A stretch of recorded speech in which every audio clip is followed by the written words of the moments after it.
We have got Amie and Jolie, and I want to explain to our listeners across America, there is a lifestyle that you ladies have created. You know, Cyndi Lauper does the song Girls Just Want to Have Fun. The lifestyle that you created is magical, it's sparkly, and it's Junk Gypsy, and it's this little, and I see your dog in the background. Sorry, they just opened the door and came in. We literally locked them outside and they both just opened the door. No, let them come in. I love that. It's the way it is. It's natural. It's fun. It's sparkly. Okay. And I just want to find out how you two, who are in completely different fields, came together to create this Junk Gypsy lifestyle, which is now on HGTV. Oh my gosh. Well, you know, this is our 25th year in business, by the way. Unbelievable. Which is shocking. So, you know, I think it was just, we grew up in a family, we're sisters, first of all. Yep. We grew up in a self-employed family, and we went out and got real jobs and, you know, did that whole thing. And then I think just growing up with parents who kind of did things their way and, you know, were very busy all the time and very creative. They own restaurants, but they decorated all of them. They did all the work. I mean, like when we were 14 years old, we were helping refinish wood floors in old downtown buildings, you know. And so I think it was just really, we were kind of just looking for something to make us happier. And then we found this great life, this great business. And it's actually just, you know, it's been wonderful for us and for a lot of people actually now at this point, but our whole family's involved. So we're super fortunate.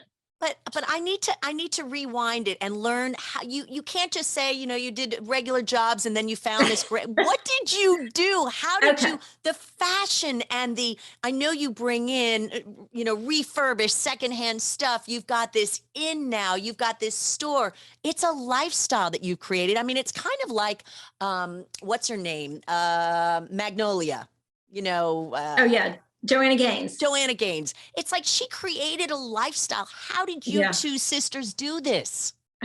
I think, I mean, nothing, actually, everybody tells you to be intentional nowadays, and nothing was intentional with how Junk Gypsy has evolved. I mean, in the beginning, we grew up wearing really only thrift store clothes. And we would go to the best thrift store, you know, we had our favorite little tucked away, hideaway thrift stores in Dallas that we would go to a few times a year. And then of course, all the local ones in Northeast Texas, and Goodwill and Goodwill and Salvation Army. Those were our favorite places to shop because we could wear something that nobody else had. So we thought it was really cool to have something, you know, that nobody else and had. Plus, let me back up. Also, our mother said no, she wasn't spending $50 on a pair of Guess jeans. Right. It was like, you know, the late 80s, and Guess jeans were $50, which seemed insane. Although I did get to have a Swatch watch. Oh, you know, I had a Swatch watch. You probably got it at Goodwill. It probably Goodwill. Yeah. So we wore thrift store clothes. We shopped at the flea markets. Mom taught us to see the beauty in, you know, things that not because they were expensive, just because they were unique or they were fun or they told a story. So I think that's where that came from. And then once we started the business, we just dressed the way we like to dress. I mean, we didn't fit into a mold really. So we were wearing torn up jeans, you know, 25 years ago, and our concert tees or our military jackets, you know, whatever it was, just because that's our old band jackets, you know, we would find at the flea market. I feel like our style is, it's very Texas though. You know, Texans are so unique, and they have their own style, and it's not, you know, necessarily Western. It definitely has a little Western flair, but to me, it's like, you know, if Janis Joplin and Willie Nelson or Jimi Hendrix and Willie Nelson had a baby, you know, you roll it up together. We like to channel rock stars, even though we can't sing at all. All right. I want to share something with you guys. I was on your website and you had this block crocheted long sweater, black, multicolored block crochets that my great grandma used to make outfits for me that I was horrified that you think I'm going to wear that to school. I'm not wearing that to school. I ordered your sweater.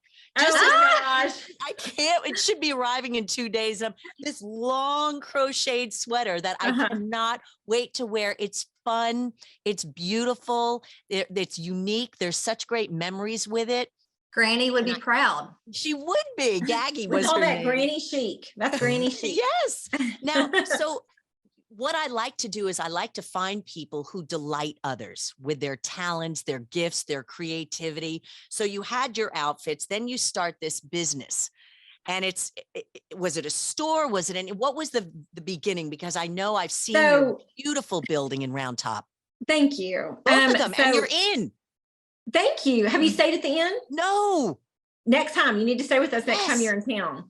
We're You're going not to that talk far about the away. inn. First the Yeah. store, then the inn. Yes. So how we started really was, you know, I had a real job in Austin, and I was going to go to law school. My parents were terribly upset I was going to go to law school, you know, which I explained to my mom at the time. Most people were happy about this, but she said, I feel like creatively, you're not ever going to be happy. Right. You know, right. and so 3 years after I was in Austin, working at the Capitol, she basically encouraged me to quit my job. You know, this is not textbook parent material, you know, don't go to Right. law school and quit your job. So anyway, which I did. And she said, why don't you just sell stuff at the flea market at Canton, Texas, you know, first Monday trades day, while you're figuring out what you want to do with your life. Jolie was still in school. Jolie was getting a master's. So I kind of went out on the road. Mom and I went out on the road. We started going to flea markets, going to auctions. And all of a sudden, what really happened is I fell in love with that way of life so much that it didn't matter what, that was going to have to be what I did for a living. So then I started begging Jolie to get done with school and all this stuff, you know, and all this other stuff. That Like didn't this really, adult stuff. all this crazy stuff. I mean, because I felt like I had stumbled upon the Holy Grail. I was happier than any of my other friends. I was doing something I absolutely loved. I felt like a total rebel without a cause, because I was out on the road with my big truck, with work gloves, buying junk, selling junk, meeting all these characters along the way. And really, all of a sudden, life just became like my own tall tale, you know? And I was like, whatever I do, I have to stay in this business. And so then 5 years into it, Jolie came in, and then we were able to really turn it into where it was, you know, a real business, and supports, you know, several people now. But that's how it started. And, you know, when people tell you to have a business plan and do all this, you know, the thing is, you could have never planned for this business. You could have never gone to school for this business. It truly came out of the love of the flea market and the love of the road and wanting to be with family. And so those are things you can't plan for. And you can't, there's no way to write a business plan for, oh, when I grow up, I want to be a junk dealer, you know, and then I want to, you know, so that's how it started. And then everything else kind of spawned off of that, the clothes and all the merch. And, you know, like we have had to deal with Pottery Barn. We've had to deal with QVC. We have a deal with QVC. We have a thing with Buc-ee's. A lot of crazy things have happened, but all because of really the love of the road and the love of junk and wanting to be with family. So that's how it started. And kind of that never say die attitude. And this is where we are now. I love it. I'm hearing there's so many unique pieces that went into this, or ingredients that went into this amazing recipe, that I mean, just looking at you two, the joy, the outfits, your background, it's just fun. And I know so many people go to you for that feeling of whimsy and forgetting like the just that vanilla world and going into your world of color, you know, and sparkle. And so you end up in this town called Round Top, which we have interviewed JB and Jamie and talked about the antiques. And I know so many people, when I was on your website, to wander into your inn, the Wander Inn, and looking at the rooms that you've created. I mean, I was on the phone with my son going, Bobby, I just want to Junk Gypsy everything now. Are you doing it? Is it mom doing it? Who is creating these incredible rooms for people to stay in when they travel through Texas? So, you know, well, so the inn is another part of, you know, we always say, like, we say a lot of times we don't know anything about anything we're doing. We just have a never say die attitude. So that's how we, you know, because the property behind us came up for sale here at Junk Gypsy, and it had these two inns on it. And so we were like, well, we've got to buy it, right? Because it connects to us, it's behind us. And so we bought it. And I remember cutting the barbed wire fence between the two properties and going, well, I guess we're innkeepers now. Like, let's figure this out. Like, we had no clue. Unbelievable. You know, and But we had stuff we've saved from all over the years, stuff we've saved from all the junking. Well, and to answer your question, I mean, really, we all do everything. I mean, everything at this business. Our dad's up here every day. Dad says he keeps us out of jail because he pays our bills. So we appreciate that a lot. Even though we could bring some fashion, we could roll in some fashion up into jail. But I don't know. I don't know if I could be okay with those outfits. And not only the outfits, think of what you could do to the walls. You know, totally. It's a blank canvas. Can you take in a bedazzler to jail? I mean, that would be my as long as they let us bring our bedazzler. Yeah. We're good. No, so it's really the whole family, and now our kids help. You know, they work up here too. So it's always has been and still is a family business. Yeah. And that's how we were growing up. You know, our parents owned restaurants growing up. And that's like Amy mentioned earlier, we grew up, you know, scrubbing floors and waiting on customers and making pizzas and, you know, we weren't, okay. So I always help nowadays, you hear everybody's, you know, oh, well, I'm part owners of this restaurant, or, you know, no, we weren't those people. We had no investors. Like, we had 3 family restaurants in 3 small towns in Northeast Texas. And we worked the restaurants, and, you know, like, I was on the work program and worked every day, you know, at my parents' restaurant. There were a couple times I tried to quit when I was probably 16, and my mom informed me that I couldn't quit. So, yeah. And we didn't, love your mom. Nowadays, you know, so many kids like go, well, even back then, you know, people would go to Cancun or whatever for spring break and take ski trips in the summer. We've never done that once, because we would go home, and work, you know, that's what we did. We'd go home, work in the restaurant. So, and we wanted to see our parents usually too. We were in college. We were in college. Yeah. And we both went to college. We lived together in college. We went to Texas A&M. But thank goodness for the restaurant, because that is, I mean, we don't have business degrees. And so, I mean, I feel like we have more than that though, just now with the restaurant experience and growing up with parents that were self-employed, because there's a lot of things that, you know, we probably could have learned if we had a business degree, an actual degree. But I was just going to say, I'm loving hearing that everything is non-traditional. Do you know, parents, we just plan, you got to go to this school, do this, get this degree. And then where's the joy after that? The way that you two are talking is, you know, we went to school, but that wasn't really our passion. Then we get on the road and we find our passion. There's no plan. It's just hard work and never say no. Well, sometimes the plan is not having a plan. And I think that's why everything evolved just naturally. I mean, I think if we just set out to say, we're going to create a brand and it's going to be this style and this is what's going to happen, I mean, it never would have been authentic, but it's authentic and it's genuine because it wasn't forced and it wasn't manufactured and it wasn't manifested. It was, well, we did manifest dreams, but you know, we let it all naturally happen and we just kind of held on. All right. Now, I know that you go out and market. I know I've seen videos of you out and about doing all fun kinds of marketing events. You're going to be at the Home and Garden Show in February. So how are people responding to you? I mean, you two are like rock stars. Well, in our mind, we are rock stars.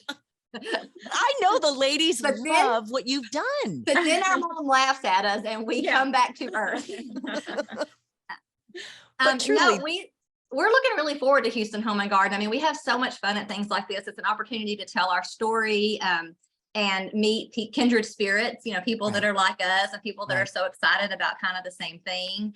It kind of revs up our spirits and our engines, and we always get inspiration places like this as well. So yeah, we're looking really forward to it, but it's always fun. But seriously, with your families and all the work and the inn and employees, do you ever just say, I just want to sell this and stop? Or truly, are you just loving it and like, I can't wait until tomorrow? So are you saying you have a place in the Caribbean that we could go to if we did say that? I'm thinking every once in a while. With Junk Gypsy it's not like we don't have hobbies, because Junk Gypsy is our hobby. It's your hobby, right? So it's just different. I mean, it's sometimes it's love-hate occasionally, because you want to be up here doing stuff with Junk Gypsy, and you know, you just can't help yourself. You're like, I know I should probably go do something, you know, this weekend that doesn't involve Junk Gypsy, and then you find yourself like in the barn, cleaning old furniture or painting something, you know. Yes, I would be addicted to it. I think people get addicted. I always say, like, you know how there's just people who are so in love with what they do for a living, whether they're a musician or a rodeo cowboy or whatever, that's kind of the way Junk Gypsy's been for us, really. I mean, we're so in love with what it is we do that it doesn't leave a lot of time for other things like hobbies, like, go and play golf or something, Do you ever get mad at each other? Well, she's working harder and I did this and this one did this and I had to come to work early and this one, no? Not really. I mean, it was an unspoken thing all along that everybody has areas that they maybe put more time into. Right. And the other one puts more time into this area. And it's like a marriage in that, well, like any family, it's not really about keeping score. It's just about getting the job done at the end of the day. Well, we're all on the same team. Right. Yes. And the other, I think for Jolie and I, because we get that question a lot, like, how do y'all work together? Your sisters, blah, blah, blah. We grew up working together, so we didn't ever really know anything different. So we didn't know it was weird till everybody started asking us about it. Yeah. And then our parents worked together. So our parents didn't go to separate jobs every day. They didn't have separate lives 8 hours a day. They had the same life 24 hours a day, and it was all about our restaurants. And, and they included us in decisions. I remember sitting around the dinner table and them saying, okay, so here's the logo options, and us discussing the logos and stuff like, here's the color, all of that kind of stuff. So we just fortunately grew up that way and don't know any other way. Yep. We're way better together than we are apart. That's beautiful. So, I just love that. But we're not like in that hallmarky kind of way, like, No, I can see that you're genuine. I mean, you're human beings, so you're going to have your flaws, but you genuinely, when you say that you're on the same team, you can see that you're all working towards, it's going to be productive. At the end of the day, you're going to go home and go, oh, what a great day. And not only did you guys work together, think of all the people you're delighting with all of this. We hope so. You get so many emails and people coming into that store and just going, this place is amazing, right? Yeah, we do feed off of the positive feedback. Yes. And your outfits and I mean, I can't wait to get my sweater. I'm wearing it to the rodeo. I'm going to wear that sweater to the rodeo. Good. Just things like that. Now, I have to ask you, are you going to do with your kids, or are you doing with your kids what mom and dad did? Including them in the business. Yeah. Oh, yeah. Yeah. So they're up here quite a bit. Actually, the other day, my daughter, somebody asked her, she's 14, and they said, what are you going to do? What are you going to major in college? And then later she goes, I don't know. What do you think I should major in, Mom? I guess I'll just major in business or something. And I was like, well, first of all, you're 14. Second of all, I said, I just want you to do something you love doing that you're happy with, because who knows what you'll end up doing. She goes, well, I guess that's true. It doesn't matter what I do. If I'm going to work at Junk Gypsy, I was like, yes. Oh, lucky. How did you, if you don't have a business degree though, and I know, and you didn't have a plan, like all the things we're taught in business school. Yeah. How did you know how to make money? Was it, did dad help you? Did mom help you? Did you come up with some kind of plan, or did you just go, holy moly, this thing is making money? I mean, it's a little all of the above. Yeah. Really. And we just figured everything out. I think nowadays there's Google, 25 years ago, I mean, we just figured everything out. Mm-hmm. It was like, we were just almost hard-headed to the fact we would figure out how to do something if we didn't know how. We would figure out how to manufacture t-shirt labels. We would figure out how to build a website. We would figure out how to order boxes to ship things online. I mean, we'd never done that. We would figure that out. And you have to think the internet was just starting. It was a baby. Yeah. So, it was a baby. And we did read some business books. Jolie and I mean, we read, and we poured through business magazines. All the magazines like Entrepreneur and Inc. and Forbes and Fortune Small Business. Good to know. Good. We read all of that stuff. There were a lot of people's books we read. Like we read the founder of Starbucks. We read his book. We read Richard Branson's books, from Virgin Airlines. Mm-hmm. I mean, there was a lot of we did take cues from different people out there who we liked what they were doing. So we did do that, and we taught, and we always say we have a rogue board of directors too. We have a vast network of friends in all different areas of business at this point, and really have for years. It's more, the depth of it now is a little bit more, but we've always consulted those people on ideas and things. And, so And we've always listened to our customers. yeah. We had a real, in the beginning, 20 years ago, it just kind of started simmering, this like rogue kind of cult following of Junk Gypsy. And we never really called them customers because it didn't feel like that, but it was this, Right. they would follow us from show to show in this Mhm. group, and they were just cheerleaders and they supported us. And we would always listen to their advice or what they wanted, Mhm. and try to do that, because we were so appreciative to them, and they're what had kept us going. What was the best advice that your followers ever gave you that you were like, whoa, think of something that thought, I never even thought about that. We'll give you time to think about it. I'll tell you one thing, this wasn't totally advice, but this was taking cues from your customers, is when I worked at my job in Austin, I had the quote pinned up on above my desk that said that quote, well-behaved women rarely make history. Yes, yes. And back then you didn't hear that, it was Right. like very obscure. You didn't hear it, hardly ever.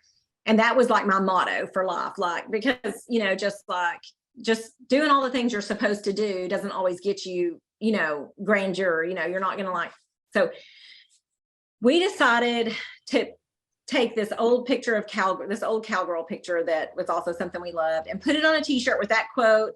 It felt like at the time, it almost felt like rebellious, like, that was like, and, but like we loved the what it said. We loved the cowgirls. And so we did that, we're like, oh, we just want them for ourselves, even if no one else buys them. And that very first flea market we took them to, literally we got the boxes out and they were just tearing them out of the boxes. One of the ones we had on our body that like I had, at that point I had it on for like 2 days because we're out at the flea market. And so right then we're like, okay, so what they're saying is they want more of this kind of thing, and so that's like something that we immediately started doing more of. I mean, quotes on t-shirts back then was kind of a white space. I know now it's kind of crazy to hear that, but back then, 20 years ago, you didn't see a lot of empowering, strong women. And we've never isolated men, but we were all about like strong women. Right, right. And you didn't see a lot of those kind of quotes on t-shirts back then.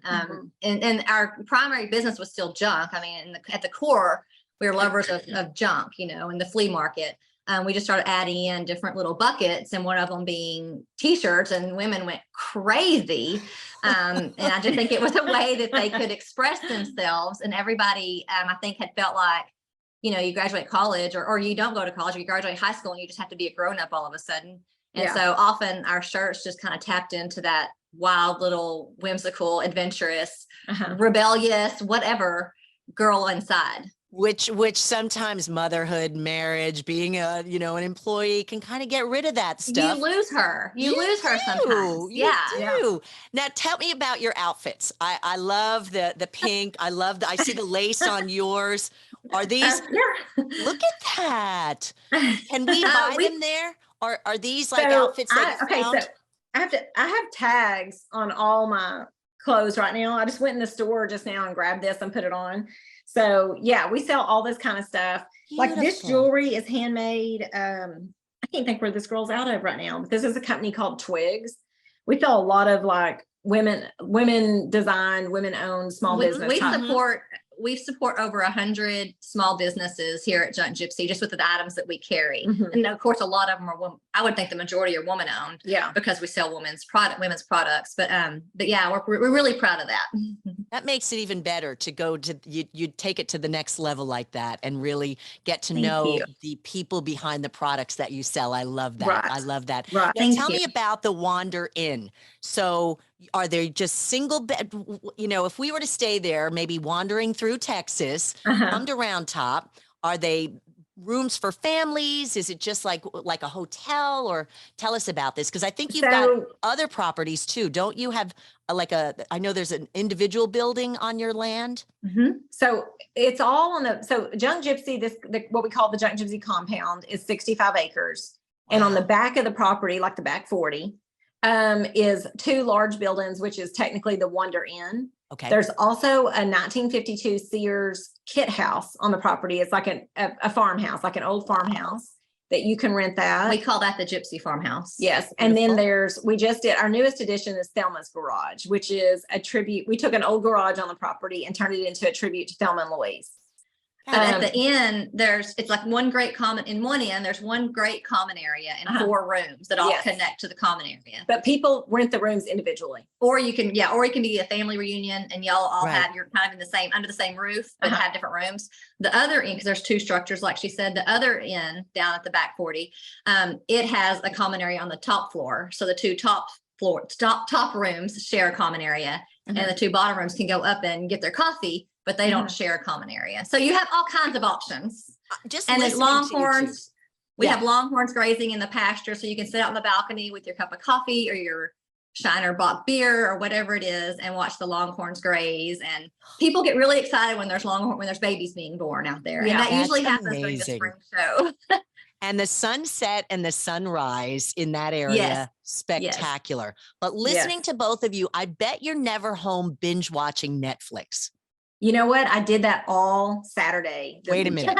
You have time to watch TV too? Well, so last weekend we had the winter show, the barn, and we had a huge barn sale. Okay. So we put in some serious hours last weekend and then really couldn't like skip a beat this past week. So yeah, Saturday, it was raining. I was like, thank you God for the rain, because I do not feel bad about I had aspirational laziness. I was like, I aspire to be lazy today.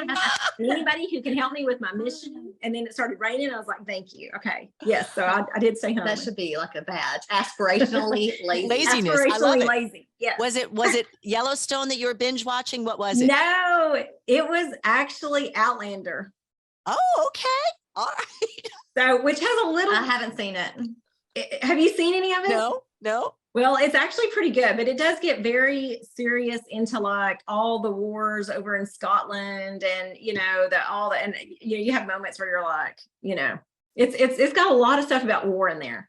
Well, but it took your mind, as you're wearing your military blazer today, but That's it took right. your mind off work and kind of put you in a different world, which is good to do when you're working so hard. But there's a really cute main character that makes it all worth watching the wars. I knew there had to. That's typical Junk Gypsy, right? You've got to have someone cute in there. That's true. That's true. What advice would you give to women who want to make their life more whimsical, delightful, yet they're stuck in a job that they're not totally in love with? What would you say to them? Well, one thing I always say to people is we started this business when I was 25 and my mom was 50. And a lot of people think by the time you get to, which I just turned 50. So now that seems incredibly young. It is. A lot of people think amazing. that by the time you're at that point, you can't start something new in life. Right. But our mom, she talks about it all the time. She texted us after something we did recently, and she was like, thank you all so much for taking me on this journey.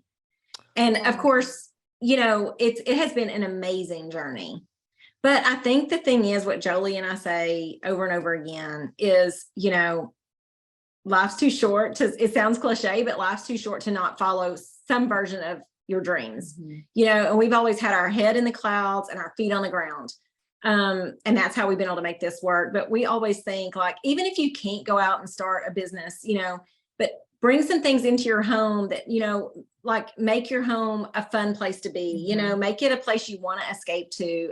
You don't have to do what's the end thing to do for your house, like for anything. I mean, and that's the way Amy and I've always been. I mean, with the way we decorate, the way we dress, and that's how it started 25 years ago, is we were just doing things that we loved.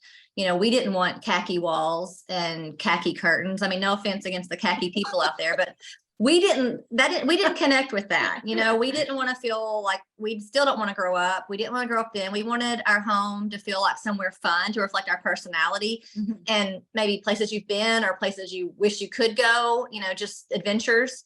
And so, I mean, to me, like Amy was saying, even if you can't toss your job and throw caution to the wind, I mean, at least maybe make your home a place that you feel reflects your personality in some fun and whimsical or rebellious way. And right, so Go ahead. And we don't worry about keeping up with the Joneses either. That's never been part of the equation for us. Such great advice. We grew up in a house where you could put your feet up on the coffee table, and we had a jukebox in the house, and it was fun. It was a fun house, and it was a well lived in, loved, fun house, and so we feel like that gives us a lot of joy, still, like our houses are both that way now, like nothing I'm going to pretentious. tell my husband, I'm going to say, Bob, look, I'm getting rid of all this stuff. I'm going to go out to your place, get inspired, maybe pick up a couple of pieces and make it fun. That's right.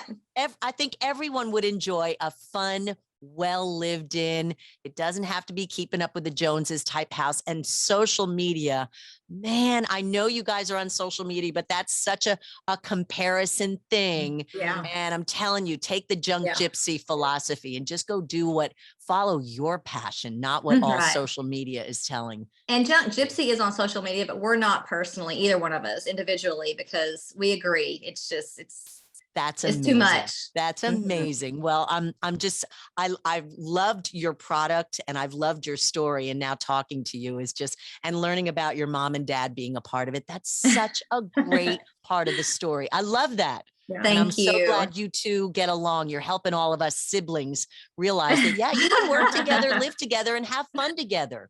That's That's right. right. That's right. Where can people find you? And have you written a book? It seems to me you should have written a book if you haven't. We wrote a book in 2016. It actually became a New York Times bestseller, so we were real excited about that. We're about to start book number 2, and they can find us on Instagram. And we do manage all of our accounts. We just don't put personal stuff on there. Right. Well, we put some personal stuff on there. At Junk Gypsy on Instagram and Facebook and Pinterest, and or our website's gypsyville.com, or come see us here at the store in Round Top. And Gotta as go to far as Round our Top. book, you can get our book on Amazon or here or other, What's it called? booksellers. But What's it's at the crossroads. It's Junk Gypsy at the crossroads of wonder and wonder. Perfect. I love it. Thank you for taking some time. And I know that you'll be at the Home and Garden Show at NRG in the beginning of February. So that's going to be huge. And I can't wait to see what do you have planned to bring to this big event? And it's this weekend. Right. Yes. Yes. It will be there Friday and Saturday though. Okay. So people want to hear about the journey of Junk Gypsy and all of the special projects that we've done. We did Miranda Lambert and Blake Shelton's wedding. Yes. We did Miranda Lambert's tour bus. We've done a lot of stuff for Miranda, basically. And then we did an Airstream for Billie Joe Armstrong, the lead singer for Green Day. So we've done a lot of weird, obscure projects over the years. So we always kind of talk about some of those projects, bring some like a little show and tell. And then through telling the story of all this and the evolution of, Junk Gypsy over the past 20 years, we also try to interject like our favorite home decorating, like tips and tricks, our favorite hacks, things like that we love. So people get a little bit of take home nuggets as well. That is excellent. Well, thank you for sharing your wisdom, your journey. And I just love it. I can't wait to tell. I'm just going to call my son. And I told him I was so excited to talk to you because I was needing a little inspiration in my life. And you ladies just did it big time. Thank you so much. You have that impact, I'm sure, on all the women who meet you. Your energy it's amazing. So we thank you. And I think it's mom and dad. Got to thank them for all of us too. They did Yeah. a great job. Of Thank you course. so much. And we'll see you Thank soon. you. Okay. Bye.